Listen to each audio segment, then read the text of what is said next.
level special education coordinators and whatnot. So feel free after we get through this meeting today to share this link with the appropriate people in your districts. In terms of the agenda today, I want to contextualize today's meeting in terms of what we've recently accomplished. I want to tell you all a little bit about some updates on stuff that has happened here at the State Education Agency level. I want to briefly overview SC MTSS because as I've started navigating this, and this is actually why some of the good people here at the SCDE Office of Special Education Services are on our call today. But MTSS is kind of resides in lots of different pieces and places among our state education agency. And that is like the biggest systems level piece that we are trying to navigate here on SC Aware. Obviously, I want to introduce you to those fine people here that are on this call. And then we'll move into the discussion about the Aware Fidelity tool planning that we've already started that discussion, but Bob and Dave and I have been looking through some specific fidelity tools and thinking about specific items that we may want to use for inclusion for SC Aware. And finally, we may not have time to actually go over this in person, but I've got a bunch of resources to share that should help all of our district level projects. So it's kind of a jam-packed agenda. It's way more than I was intending to do initially, but as I've uncovered things and unearthed things recently, the agenda kind of grew. Jill, real quick, and let me direct this question to all of the OSIS people here on the call. What are your scheduling constraints? Because if it's kind of tight, I'll let you all introduce yourselves and your work now. And if it's not as tight, I'll probably do about 10 minutes of contextualizing and then introduce you. I'm good. Okay. I am going to make you sit through this part of the presentation here today then. All right, so for context here, when we're looking at SC Aware, obviously some big picture things that we want to direct our attention to are one of the goals, the 7th goal on SC Aware was develop infrastructure that will sustain and expand mental health and behavioral health services and supports for school-aged youth when federal funding ends. So we already know, we've talked about this ad nauseum, the sustainability component is like kind of the big key thing we're looking at right now, especially as we've moved into year 4 of a 5-year grant.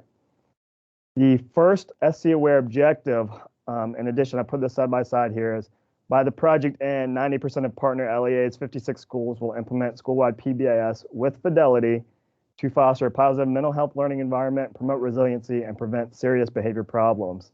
This will help schools address suspensions, expulsions, and bullying. And so the OSIS people on this call are probably like, their eyes are probably opening like, yep, I'm seeing the clear connection here. But one of the things that we want to be moving toward is PBIS implementation with fidelity. That's why we have Bob's expertise. But embedded within that is we really are looking at broader systems pieces, even broader than PBIS. So that's why I've kind of included this to reorient us to kind of what we're doing. One kind of argument I want to make is, Interconnected Systems Framework, ISF, and MTSS are both necessary for this project's success in the sense that we've got to develop some systems that lead to, some systematic service delivery, but also are going to be sustainable and basically will outlive the life of this grant. So we know that the systems piece is very difficult, and as I go through where all the SCDE resources are, we'll understand a little bit more of how that's going to be difficult, particularly for our state.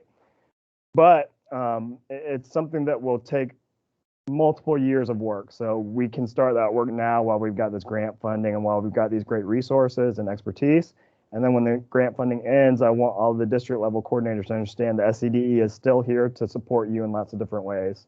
But all that to say, MTSS is essential for us to install this school-based mental health component.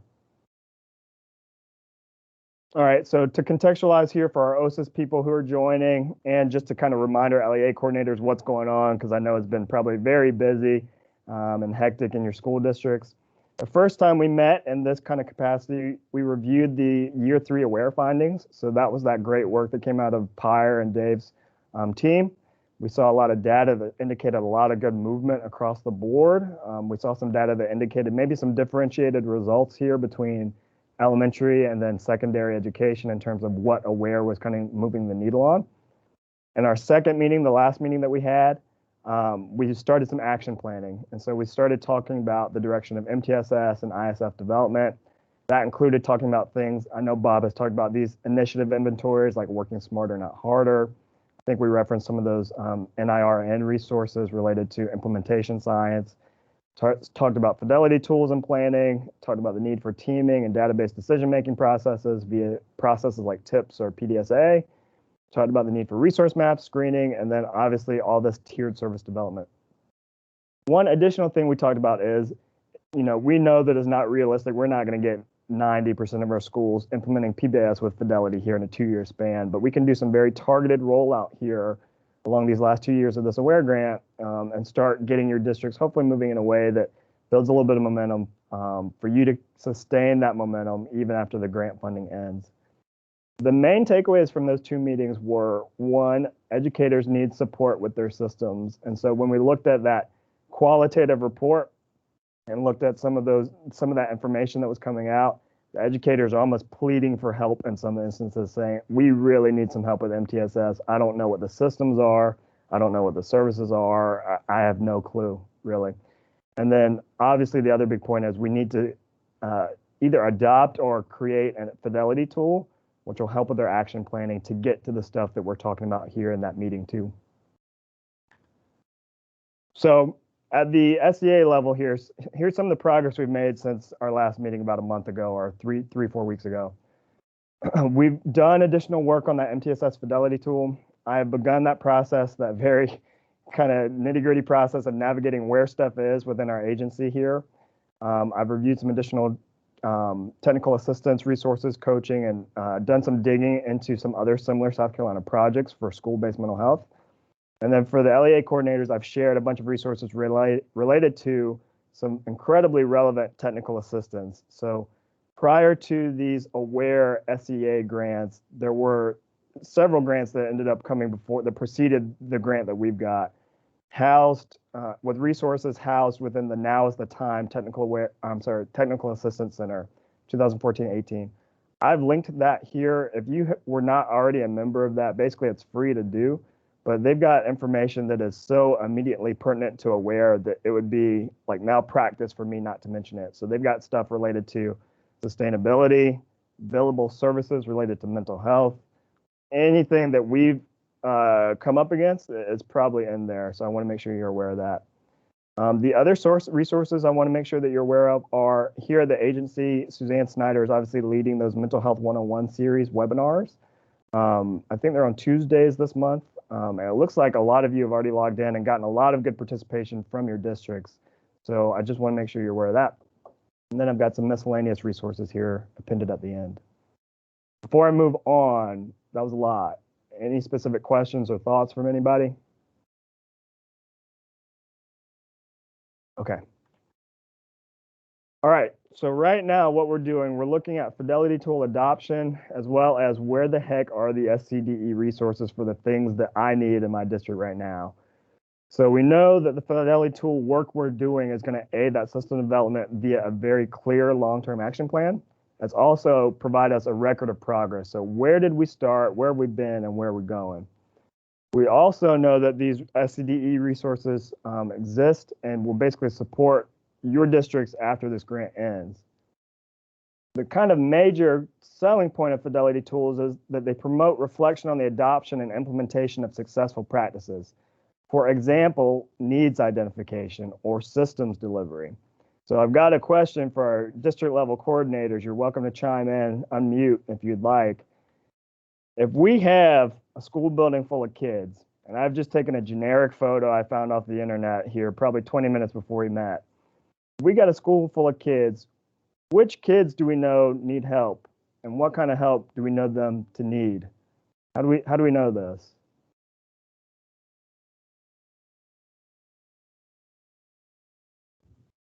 So the best way to know probably is some sort of universal screening.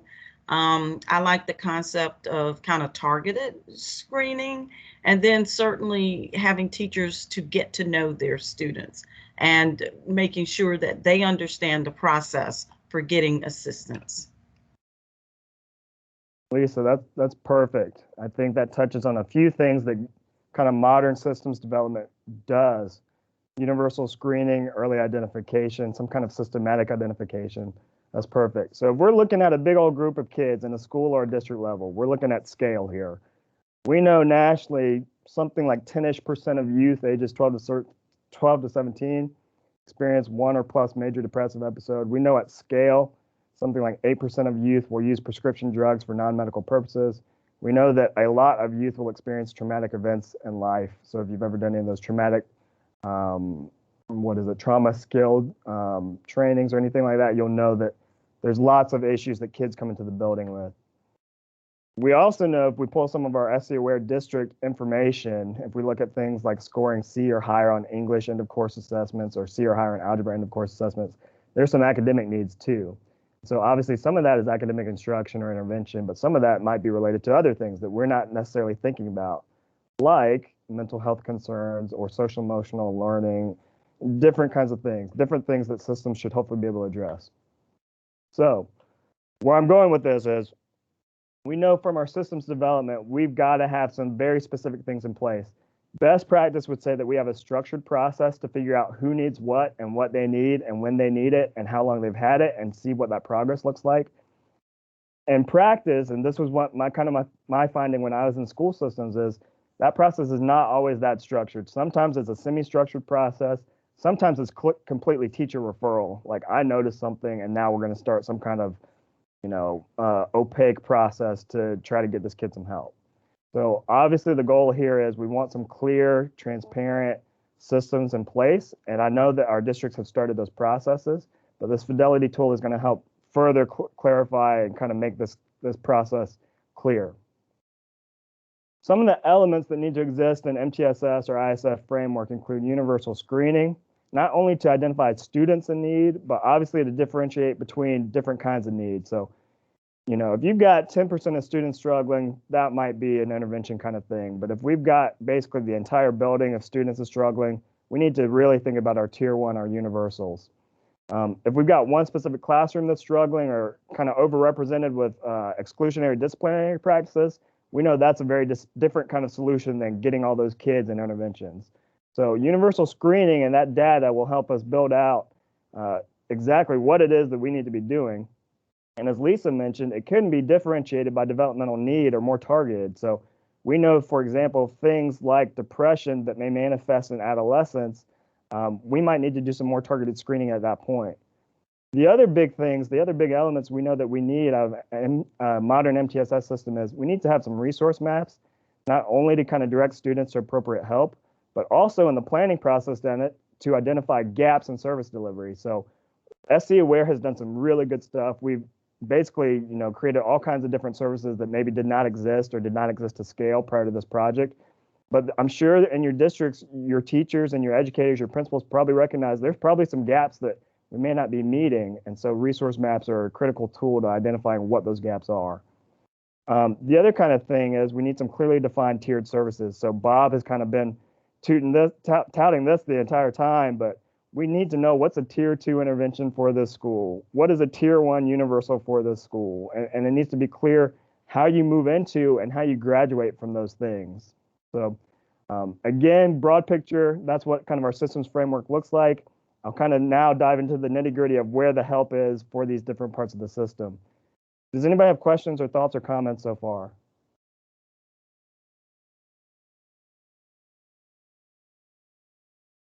All right, I'm gonna get to Bob's favorite part. Bob, what is it that you always tell us about the triangles? Hopefully Bob is still on this call. I'm here. What don't I say about the triangle?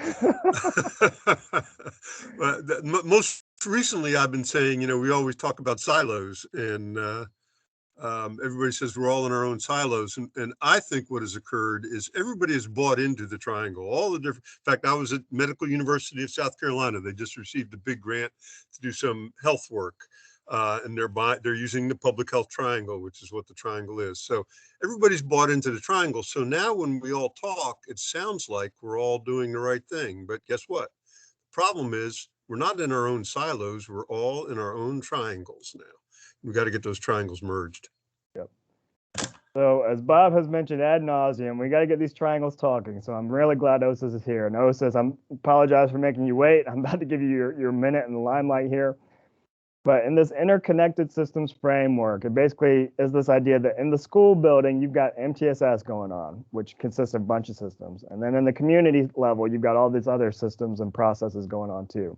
It's kind of merging it all together. In terms of MTSS in the school building, it's typically defined as RTI, response to intervention. That's the stuff your school psych should probably be 100% fully aware of. It's oral reading fluency, it's math skills, it's getting academic intervention tied to specific academic skills. We also know it consists of PBIS, which is Bob's area of expertise. Those positive behavior supports, making expectations known, teaching the expectations, acknowledging when the expectations are being met and when they're not. It also includes school-based mental health, which is where the AWARE grants come in, tying kids to services, getting them mental health services. We know that school buildings, when those services are provided in school buildings or somewhat close to those school buildings, they're more likely to take advantage of those services. So we know that MTSS broadly is a bunch of stuff. I've listed here how the SCDE has defined SC MTSS. There's 6 kind of core principles. Basically, it always comes down to the same stuff. You got to have a leadership team. You got to have some database decision making. You got to have some database decision making processes. You need to think about your data, look at it, and then make some action plans off of that data. Where is the corresponding SCDE support? So this is the part that I'm slowly getting to OSIS here. Within the agency, and Jill, please stop me if I'm wrong in any of this regard, but this is the way I've understood it to this point. Within the agency, that school-based mental health triangle, that currently kind of exists within the realm of Suzanne Snyder, who you all have met. She's the mental health program manager. She's in the office that I'm in, which is the Office of Student Intervention Services. That RTI component, that very academic-oriented component of MTSS, that resides within the Office of Early Learning and Literacy. And so if you look up SC MTSS, really their office is coordinating a lot of the work toward it. But if you look through the resources, it's primarily geared toward early grade literacy, which would make sense. That's what their office does. And then PBIS, there's not really a coordinating office to this point. I think it is potentially an action item for our agency. Jill would know more in this regard. But the closest corresponding office is probably our Office of Special Education Services with its ties to some of the work that they're doing. Jill, did I get that mostly right? Yeah. And so the way, just hopping in, where we kind of come in, we have been trying to get our statewide leadership team for SEL, MTSS, or PBI, whatever you want to call it, up and running. And Devin is part of that group, and he connected us with your work, and so we were talking about how we can, a lot of the same y'all are working with, your district is working with us in some way, shape, or form in OSIS, and how we can not duplicate efforts, but better work better together, so we're not in our own separate triangle at the Office of Special Education Services. So perfect. Yep. So I've got a few more slides, and I'll let you all kind of introduce who you are and which communities you work in here. Because one thing that Jill and I realized is 2 of our AWARE districts are actually working pretty closely with the Office of Special Education Services, and it's our Sumter district and Florence district here. The other kind of big points, and I don't want to belabor these, in this slide set that I send out, I've got links to where all the professional development is related to these different disparate parts of MTSS. So OELL has lots of professional learning opportunities. I think they're the group that was doing the book club, Lisa, that you had mentioned that you were doing for MTSS stuff. OELL also has a lot of our MTSS stuff is based off of Florida. So the tool that they would say that you should use for Fidelity is the self-assessment of MTSS tool, the SAM, which I've linked here, and which we'll end up talking about a little bit more here in a bit. There is a SCDE SEL team. Jill, if you want to talk about that specifically and kind of the work they do, but I've linked our LEA coordinators to the SEL team's recommendations on screeners, as well as the curriculum that's on the SCDE website. So is there anything else to, I guess, for them to know at this point? I guess not really at this point. Okay. And as I mentioned, we've got that new SEL program manager, Sarah Gams. So she's going to be, I think, working probably more directly with districts here in the coming months. So I'll let you all know about that as that rolls out. Let's see, talked about them. You all already know about Suzanne's stuff. If you need to request training for your district, and I think Florence maybe has already done this, and this includes mental health first aid, trainings related to staff mental health, student mental health, or restorative practices. And my understanding is restorative practices is like restorative, like justice kinds of things, not necessarily like self-care teacher, kind of stuff. You can do that through the OSIS, the Student Intervention Services Request for Training form.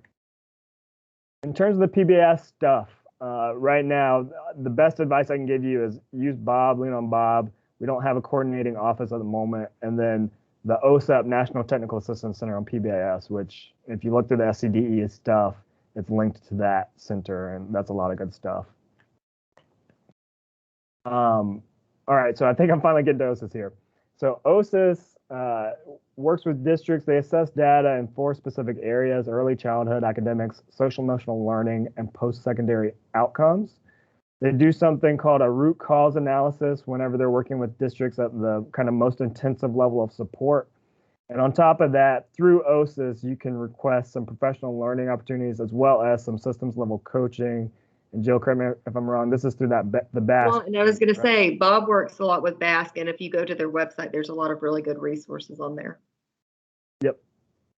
Okay.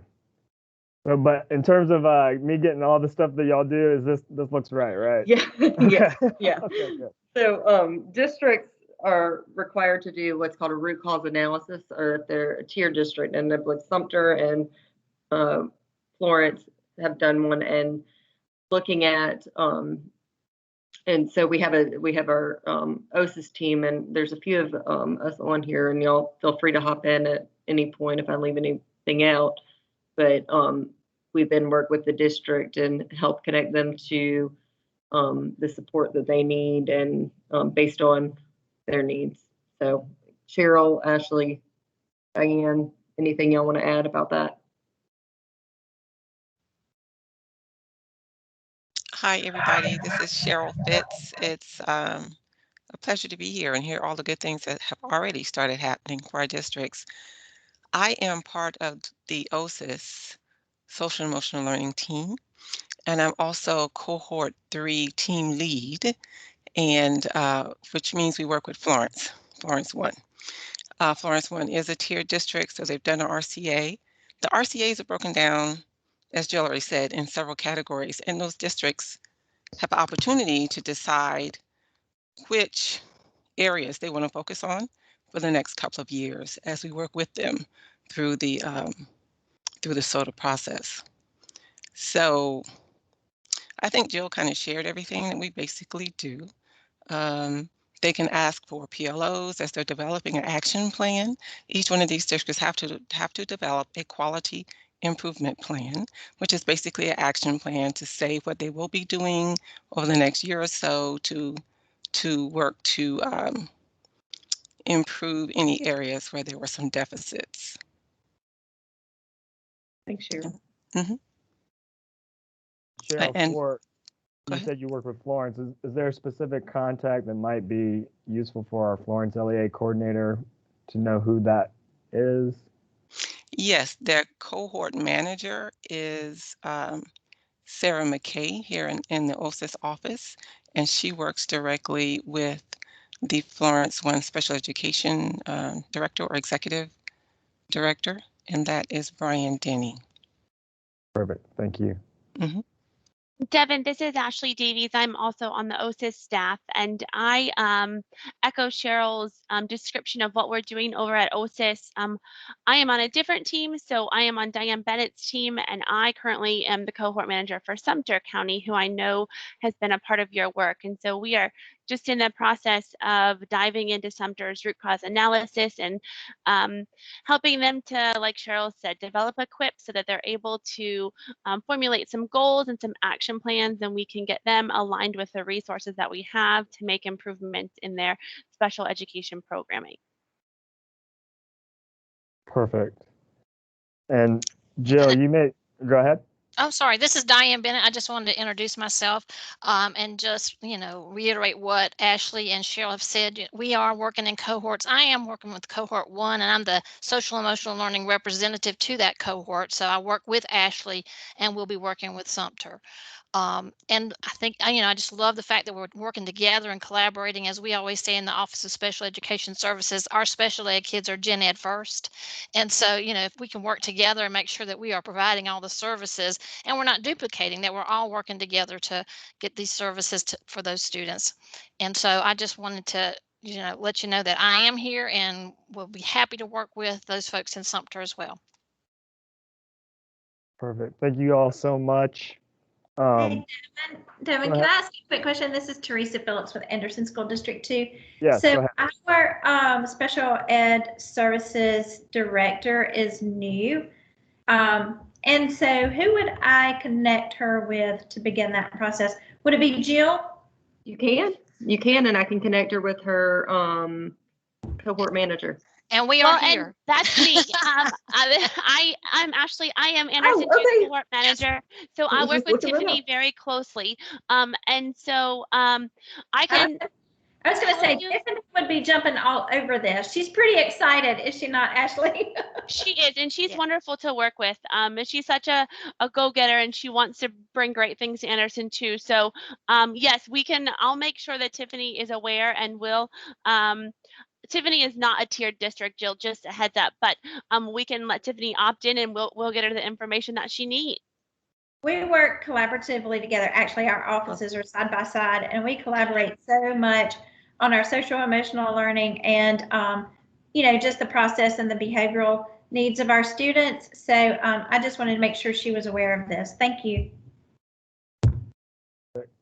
And so after we meet today, and thank you all to OSA's team here for joining, I can make sure that we've got the appropriate contact information out to our LEA coordinators, make sure that we've got who knows who and what they do, generally speaking. Jill, is there anything else I should add for the OSA's team or anything else to consider before we kind of dive into the next part of our AWARE call? No, I think we're just happy to be at the table and connect our efforts because can't do it alone. Perfect. And I was so excited to find out that this work was happening because, as you can imagine, this systems piece is the biggest component. It's taken up so much time. I'm excited to share that burden to an extent here. Well, thank you to the OSA's team. You're welcome to stay on the call if you want. I'm not going to make you. We're basically looking through Fidelity Tool items in kind of a very granular way, but thank you for joining us today.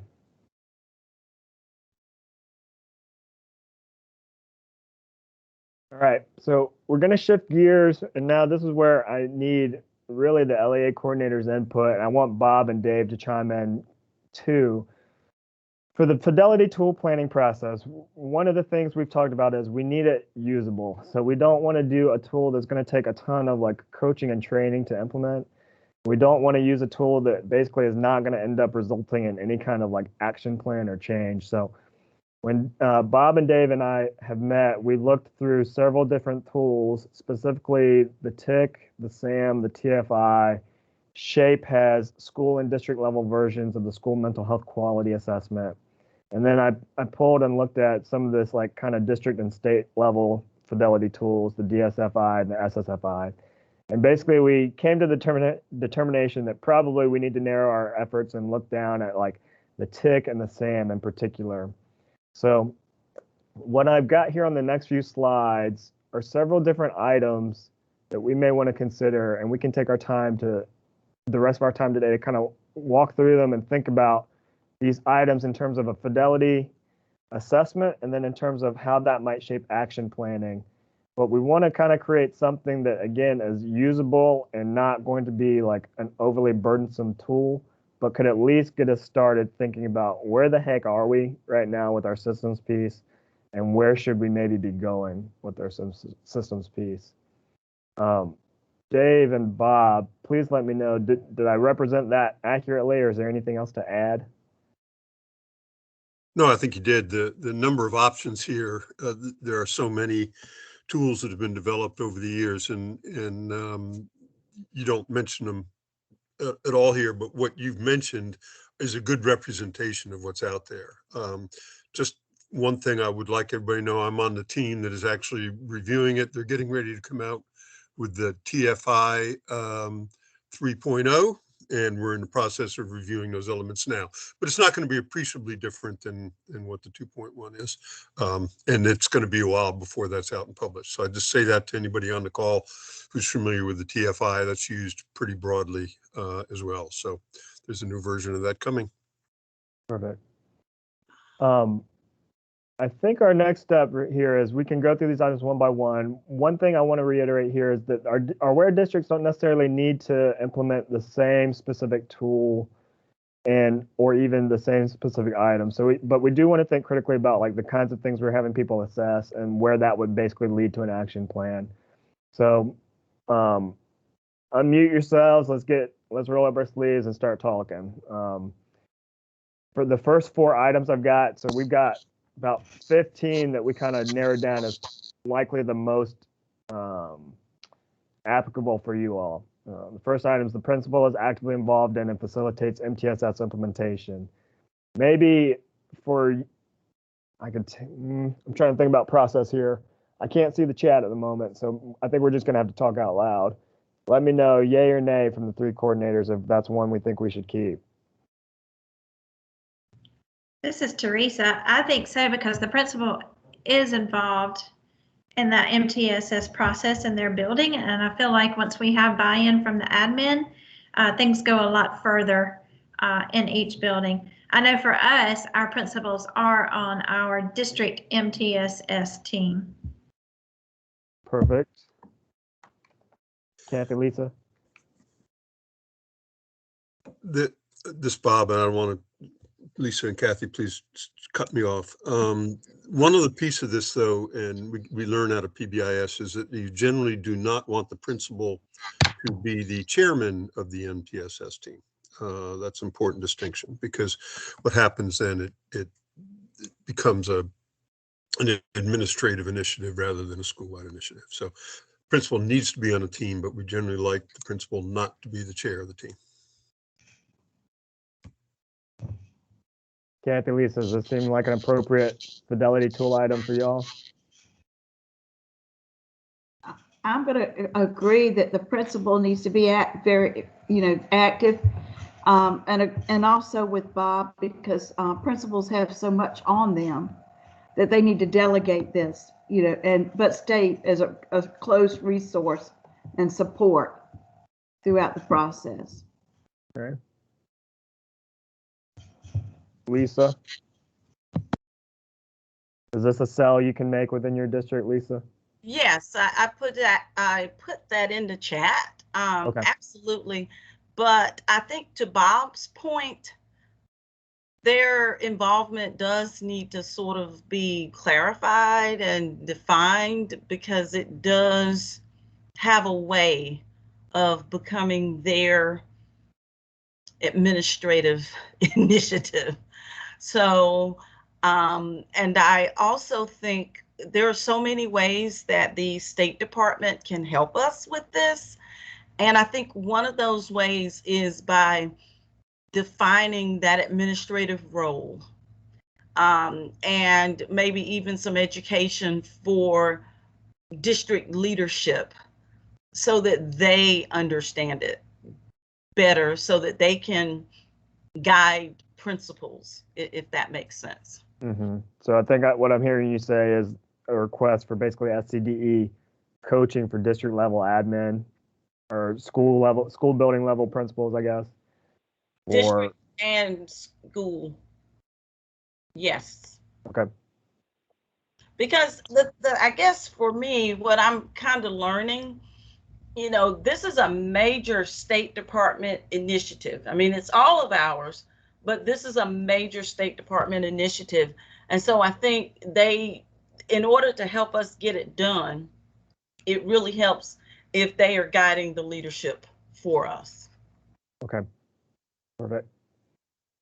All right, let's keep churning along. Go ahead. I have to reiterate what Lisa just said. I have said from the very beginning, I think anything that comes through the State Department and supports this, we're going to see more action and more movement by our educational districts. Perfect. Any other thoughts on 1 before we move to 2, 3, and 4? All right, number 2 is a leadership team, basically consisting of 6 to 8 members, is what they've defined here on this tool. This cross-disciplinary, includes a wide range of professionals, and is responsible for facilitating MTSS implementation. Any objections to this one?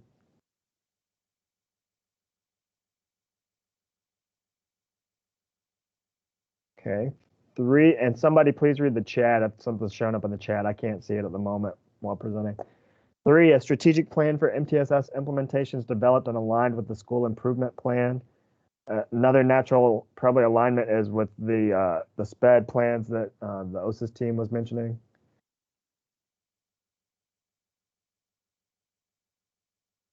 Yes. Yes from Lisa.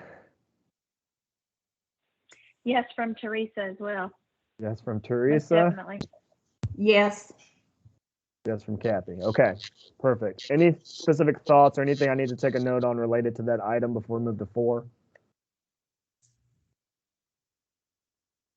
Or any other specific alignments that you may see in your districts that people that we need to get at the table?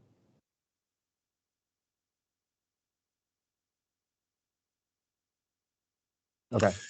You always have sometimes, Devin, the question of parent involvement, and I think if we include the idea of the school improvement plan, that's really key to that. It becomes very difficult often to have parents, community members on these MTSS teams because of confidentiality issues as well as other things.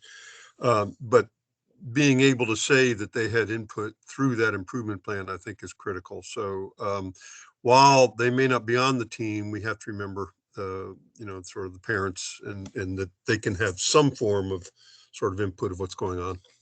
Okay. Said enough there. You can move on. I think that's a good point, though. That's a great point. Would you have specific guidance on the best ways to do that, or know someone who would? Let me think on that. But again, I like going through the school improvement plan. I think Okay. that really helps that. So let me think on it. But Okay. Yeah. Can I ask, but of the LEA coordinators, the degree to which there would be any need to really sort of specify that this plan is balanced? I don't know if balance is the right term, but I'm kind of recalling that there's been some indication that a lot of the MTSS planning and activity has been much more focused on academic issues, maybe to not having as much as one might hope, especially given the focus of AWARE on more social emotional learning and mental health wellness type issues. I don't know if that's necessary or not, but that's one thing that does come to mind for me. Hey, Dave, this is Teresa from Anderson School District 2, and I just wanted to say I think the importance is making sure that we have a district then which branches into the school, each individual schools. It's been very helpful to have me on that district team or someone that represents that social emotional learning piece or services that we offer to kind of continue to remind our academia focus that, this is another piece of making sure that we're in touch with the needs of the student and the whole child. So I think making sure that there are strategically those people in our areas of expertise on that district team, because for example, our district, that's the way it trickles down into the schools. Delvin, a comment that I'm going to make, and I don't want to dampen anything, but for school districts that do not get much funding from their counties, this becomes something called an unfunded mandate, and it's very difficult without having the resources to pay somebody to lead them. Our schools, it's at the district level and it's at the school level. To have an MTSS liaison or a leader at the school level, because everybody, I told you that our attendance director is also MTSS, and you can imagine in a district this large how difficult that is going to be to, and somehow the State Department, we need the support of the State Department in the funding area to, or help or influence over the Senate or somebody with the school district that doesn't get much funding. And that, I'm just, that's an issue throughout our district, as everybody's wearing so many hats. It's difficult to implement some of these programs, especially with the word fidelity. We try, we give it all we can, but it's just because we just got an MTSS, they just assigned it to her, but she has the attendance position as well, and working in the setting that we are now is very, very difficult to do it. So that's the situation. If you hear that this district can't keep up with things going on, it has to do with how much funding we get. Yeah. I think one strength of a fidelity tool here is, and Bob, you can chime in if I'm not hitting the mark, it should hopefully be in some ways a needs assessment about what your district needs. And so like some of the things that come out of the action plan may be incredibly difficult to address, but you've at least now assessed it as like, this is a major thing we need to do. And hopefully you can get the right people involved that you can address those kinds of things. Yeah, one of the big issues with all these, and this goes back to sort of the PBIS model. You have these, if you go through this, you got, I think 16 items on this, Devin. Something we've narrowed it down to about 15 or so. Okay. You can't address all 15. What is going to happen here is, you're exactly right. You're going to see what are the 3 or 4 that we have done the least amount with, or would be the most critical to us gaining success. What are the 3 or 4 that we can do that'll move the needle the most, I guess is the best way of saying that. And then from those, the action plan is developed. It always has to get tied back to the action plan. What we're not doing, what are the ones that we need to do, which is sort of a decision-making process. And then, all right, let's plan out to accomplish these. And we go after the 2 or 3 or 4 that we can do right now. And then we come back later and we do the next 2 or 3 or 4, and it's a process that's going to take some time. But Kathy's right. If you present all this, you overwhelm people, and it's not going to occur because they just don't have the resources to do it. But if you can pick 1 or 2 or 3, that's the way we got to do it. Okay. The name and time, and we probably won't finish going through all this. So what I'll do is send this out after, and if there's any items that you want to give input on, I'll have you send it back to me. Well, and Kathy, one thing I was going to chime in with, and OSIS, one thing that we've done with some of our districts is done an initiatives inventory to look at all the things that are going on, so that and what they can people can take off their plate, and then also looking at how we can market it so that they don't, teachers, districts, schools don't see it as one more thing, but it's something something that they need to do. So one of the great pieces of advice that was equipped by the presenter, and I can't think of her name. She was with that NIRN group out of UNC, I think Chapel Hill, that implementation research group. But they referenced it as like the law or the principle of Sagai, which is basically for every one thing you ask an educator to do, take 2 off their plate. So the initiative inventory is basically streamlining your teams and initiatives. And Bob has made this point too.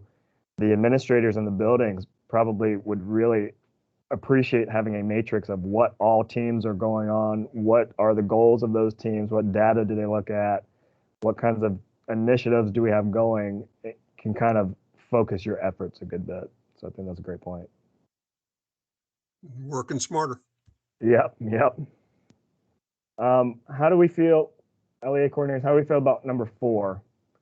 The opportunity for that leadership team to create those PD and coaching opportunities.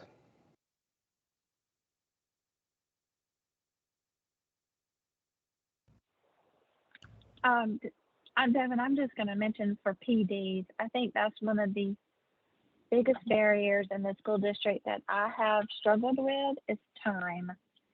Time. If we could find the time for that PD to occur, it would be amazing. But as you mentioned, just so many things are consuming teachers. And for our district, we have a lot of new curriculum that's going on, some literacy curriculum, things like that are being implemented. So finding the time to do the PD, in my opinion, with Fidelity, I know that we're in a world of virtual workshops and trainings, but for me, I feel like it's so easy to be distracted in that we lose those who may not be on board and who need to hear it the most. Yeah, I think that's a great point. Kathy and Lisa, what thoughts do y'all have related to the leadership team, PD opportunities, coaching, etc.?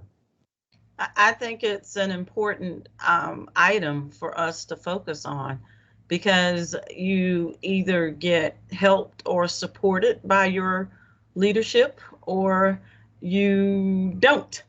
And so I think the more that they are equipped and involved and helping to provide the PD for those in the buildings, I think it's critical. We can't do it without that. And I think what I'm seeing is, we're stronger in some areas than in others. And where we see that we need some additional assistance, it's great to have PD available.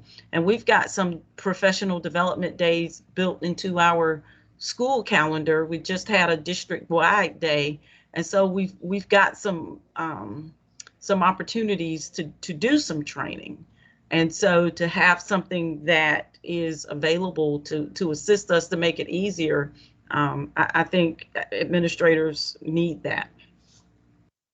I was going to say, I think I saw the day that you all had the PD day, because I think you were all logged in for a bunch of trainings with Suzanne. Is that right?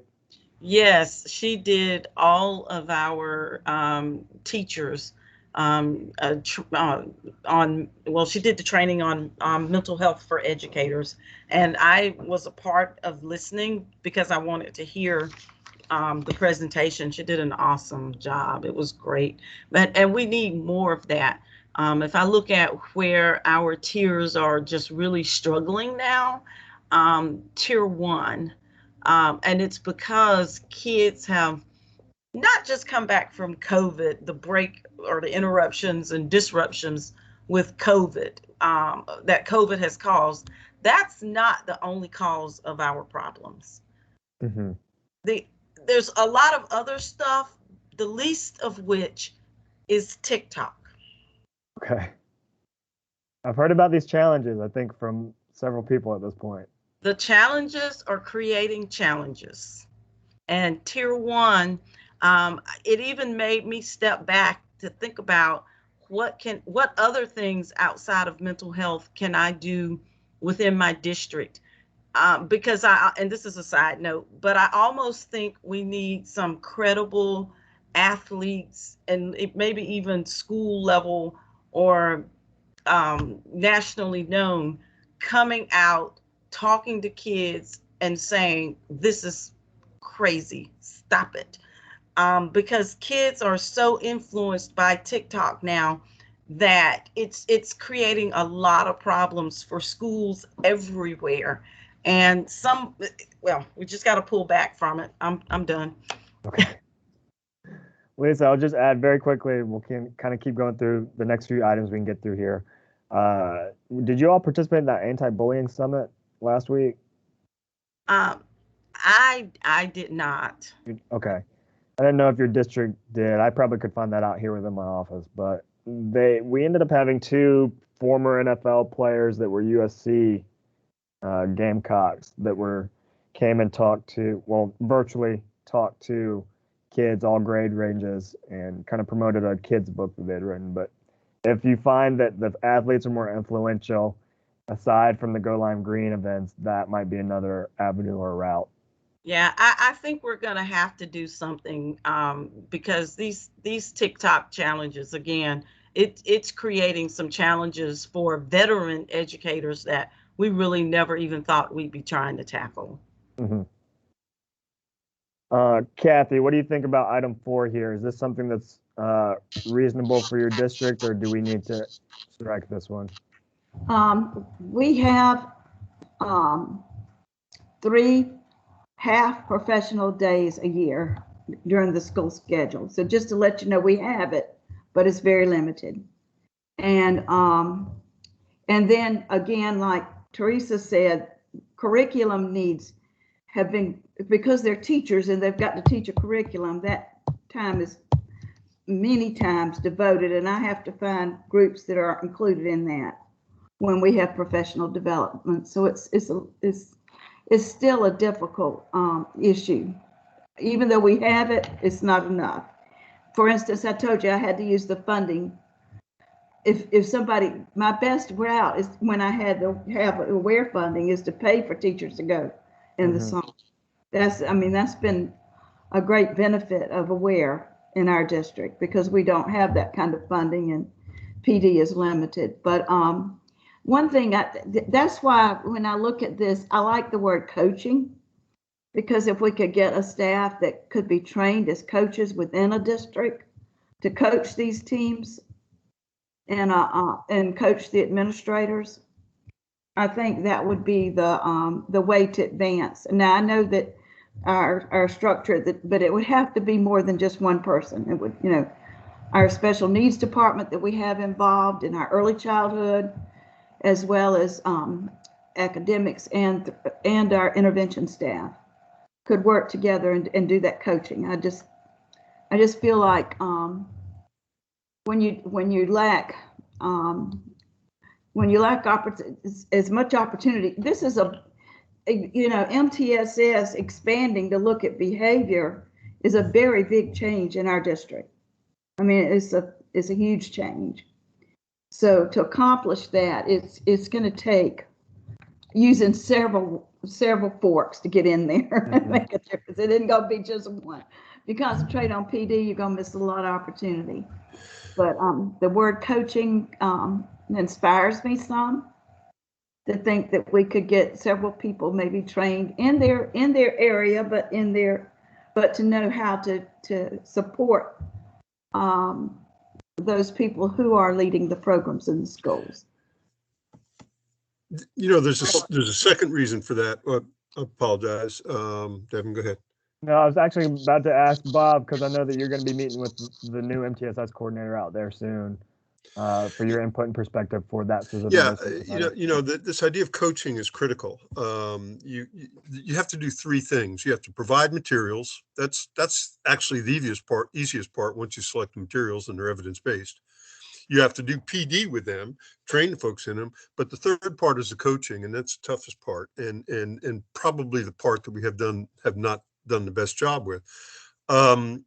I like the term train the trainer, and here's why. I love to go out to the districts. I've gone out to Kathy's district. I've gone out to Lisa's, do a lot of classroom management stuff within the PBIS framework, but that's great. I'm drive-by, I'm a drive-by trainer like a lot of folks are.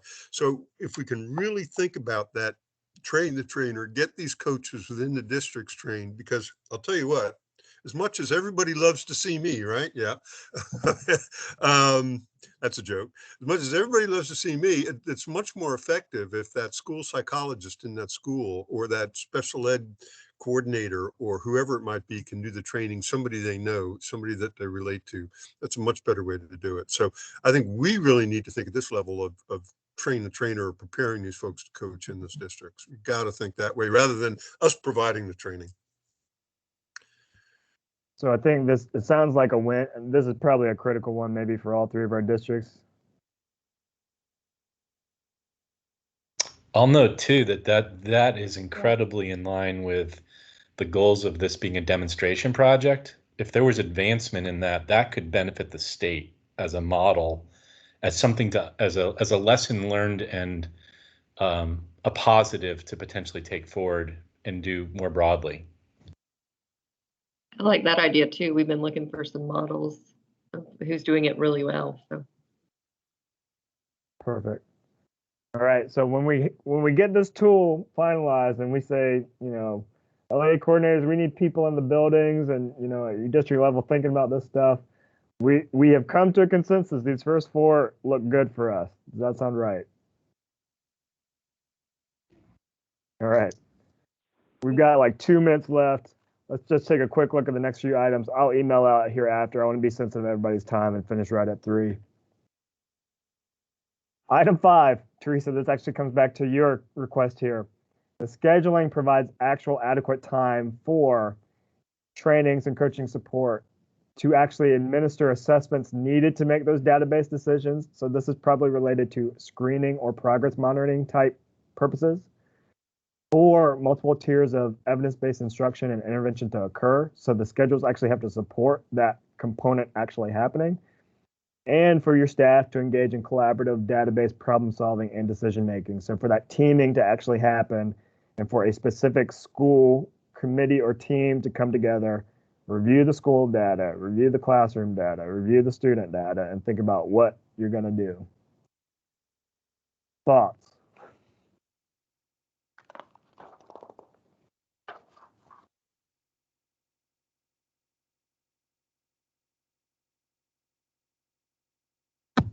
This is probably one of the biggest,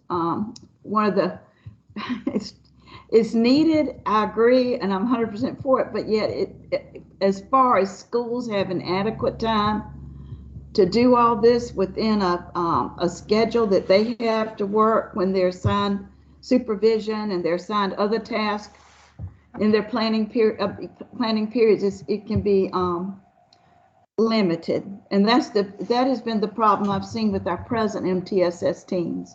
They don't have enough time. And it has to do with the number of students that we need to have that need the help. It's hard to address. Right now, we're working in a reaction to what's happening. We're still reacting and not as proactive as I would like to see. But I don't know how we can stop being reactive right now to address all of this. So that's one of my concerns, is how to have that time. Because to have that time means that teachers have to have a time when they're not teaching to be on the team. And that gets back to that funding issue we have. And that's been if they're not teaching, then they have to have a substitute in their class, which impacts the class, the instruction. Mm-hmm. So there's that issue of funding. I keep coming back to that because the state of South Carolina needs to be, and I'm not just saying the State Department of Education, but to me, the state needs to be aware that in a system, it affects everything, to ask for time. And so that's the issue. I would love to see the schedules. Our district has tried several things. They found out that the best thing right now to do is to hire somebody that is on a non-certified paycheck and try to have them coordinate everybody to get together to be able to have the time to do this. But it's been haphazard, not consistent. I'm going to ask a question, and we actually need to wrap up. So I'm going to ask this question probably in their discussion, but we'll have some action steps after this. I'll send it out. Bob and Jill, maybe. I think embedded in that question, that request about time, resources, I think we're really thinking about initiative inventories. Is that the way y'all see this? Or? We're getting some kickback. I don't know if someone else needs to mute. Sorry, it's me. I'll repeat. I'm seeing this specific, for anything, I think the barrier for a lot of things is time, money. I think we're really thinking about strategic initiative inventory kinds of things. Bob and Jill, I'd love your perspectives.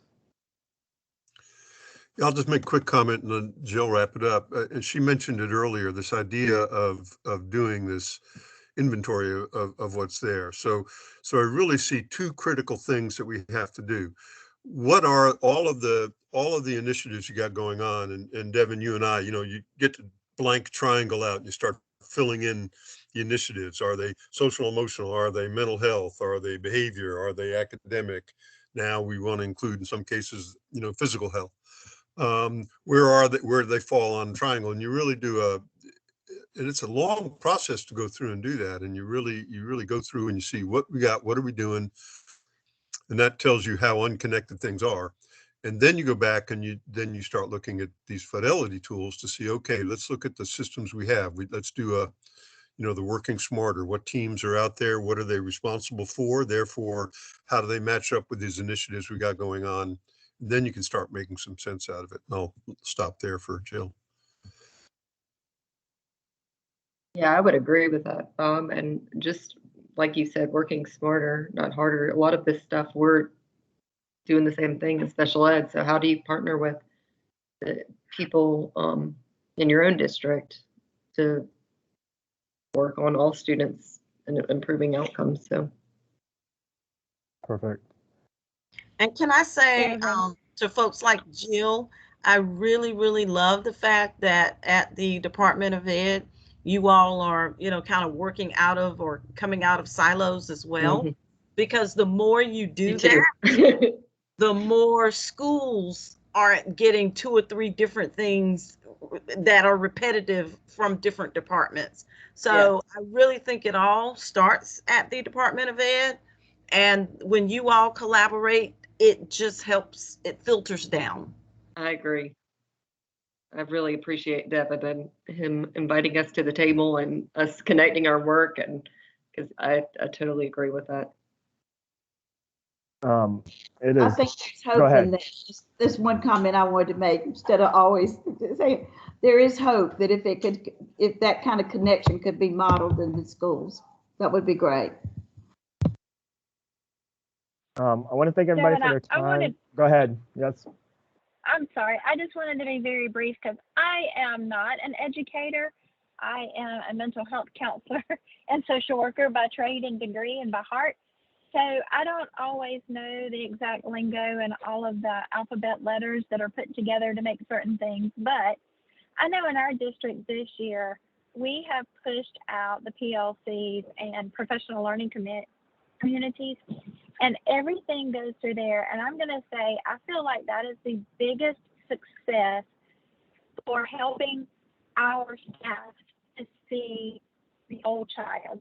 And what I mean by that is our teachers have 1 day a week, every week, they come in, they bring their data, and it's data-based completely. And when I say data, it's going to be academic, but it's also attendance, behavioral, referrals, whatever it may be. And we have been able to be successful in having our school counselors involved in that and making sure they're aware. It's been the best communication tool to start bringing academic and social emotional together. And with that, I think in our district newsletter, it was just discussed in our principals meeting that there is a renewal credit that can be done for teachers who attend these and participate. And we have people in place that are receiving stipends with leading this. It's not led by our administrators, but our administrators and school counselors are involved in that. And we have a note taker and a timekeeper, all those great things for the PLCs. But to see the work that's happening in there, and the question that fits right perfectly with what we're doing is that if they're not getting it, what else do they need? And that's when I go in and say, think outside the box. It's about what social emotional needs might be there, environmental concerns, what's causing them not to come to school. Let's dig deeper. And it's been very helpful.